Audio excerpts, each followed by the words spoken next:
Haha, yeah, so this idea popped up on my timeline, and I read the article. I thought it was an interesting enough thought process to explore.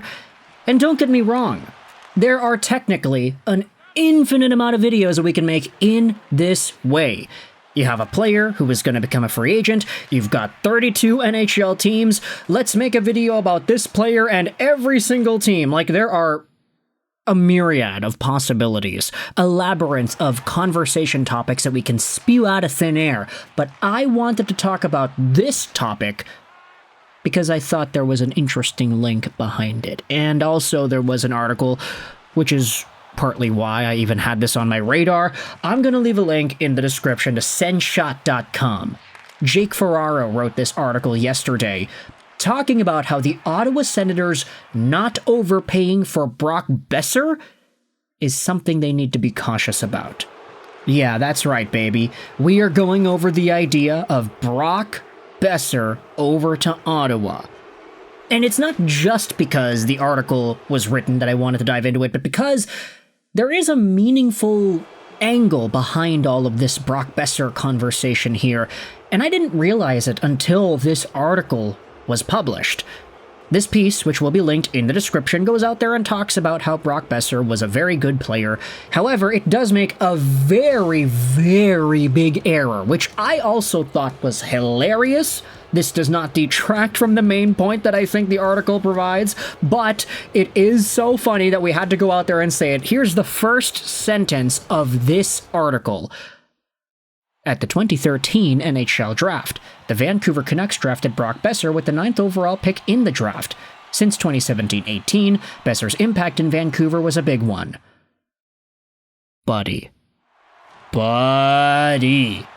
Any Canucks fan who knows anything about drafting is yelling at their computer screens and banging away on the keyboard in the comments section because Brock Boeser, my friend, was not drafted 9th overall in 2013. That was Bo Horvat. Brock was taken with the 23rd overall pick in the 2015 NHL Entry Draft. And this is why I say that folks that know their draft material would immediately clam at that, because I happen to know that information off the top of my head. 23rd overall, 2015 Brock Boeser. Okay, 9th overall, 2013 Bo Horvat. Vancouver traded away Corey Schneider to acquire that 9th overall pick to select inevitable captain Bo Horvat.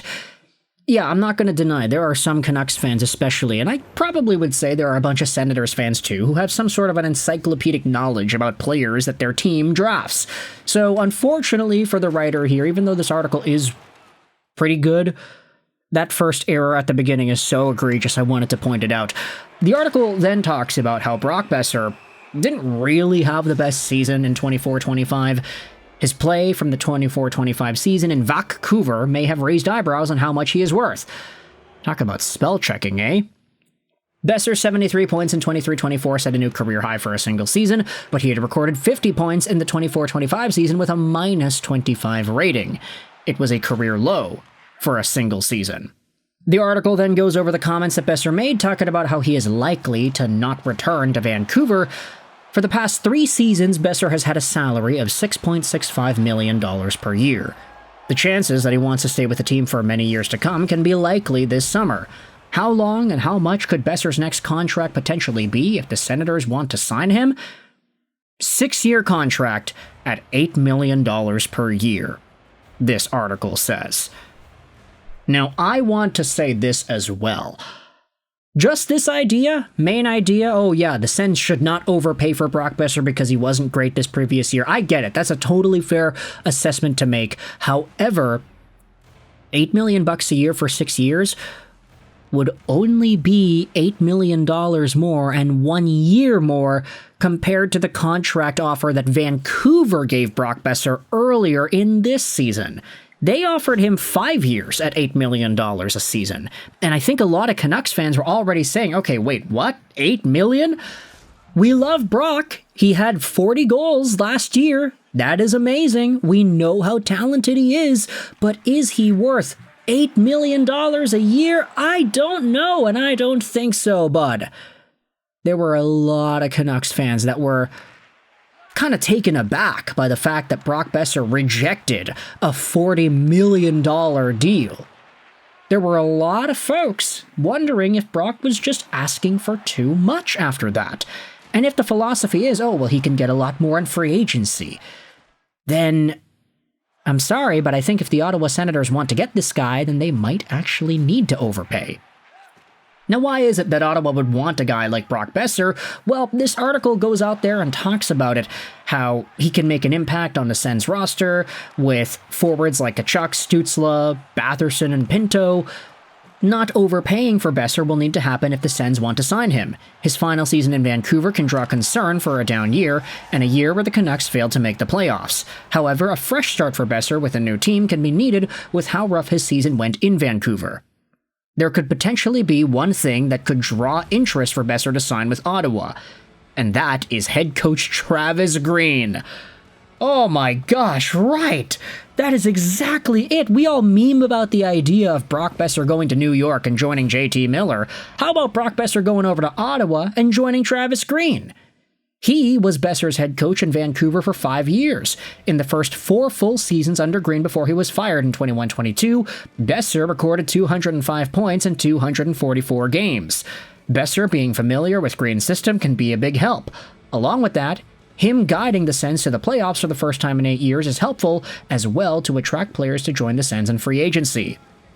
All eyes will be on Brock Boeser and where he signs, while adding a top free agent like Boeser would be a statement made by the Sens. They must not overpay him.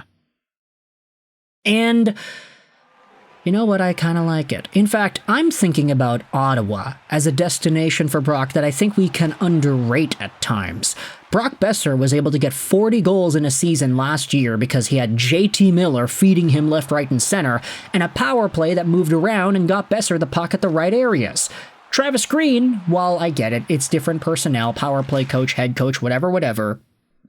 Travis Green did coach a Vancouver Canucks team that had a stellar power play, especially with Bo Horvat in that bumper. And I'm also thinking JT Miller was a lot more of an offensive powerhouse, possession-based center who loves to hold on to the puck and loves to just go around the zone with it.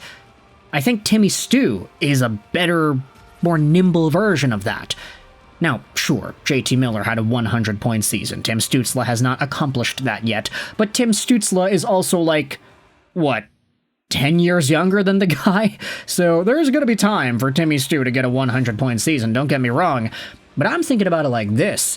You lost out on the goal-scoring touch of Josh Norris. You've got Dylan Cousins now, who brings that physical edge. If you need the pure goal-scoring back, I'm not saying that Brock Boeser is a bona fide 40-goal scorer, like he was in 2023, 2024, but with the right center, he definitely can be. And maybe I'm digging myself into a hole by saying that and admitting that because Boeser was so disappointing in this most recent season's worth of play. You could chalk that up to him not being great, or you can chalk it up to him not having JT Miller anymore. There are a number of reasons that you could give out as to why Brock was not as productive goal-wise this season, but at the end of the day, I think that Vancouver just is not the team that Boeser is going to get whatever money that he wants to get from. But again, this article is saying that the Ottawa Senators shouldn't necessarily be that team either. They should just be a team that maybe offers him a contract. Because if Boeser, let's be real, if the guy wants 8.5, I don't doubt that there's probably at least one NHL team that'll give him that. 1 or 2 or something. They'll look at his 40-goal year from last year and be like, yeah, he just had a down year, but he's that good every year. I don't know. We'll see. But if the Ottawa Senators are that team, if they end up getting Boeser at only $8 million a year, let's say 6 years long, then that certainly will be an interesting reunion of him and Travis Green.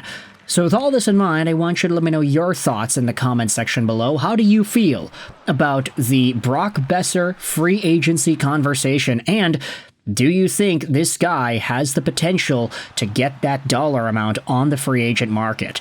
Is Ottawa a proper destination? Let me know your thoughts in the comment section below. I hope you enjoyed this video.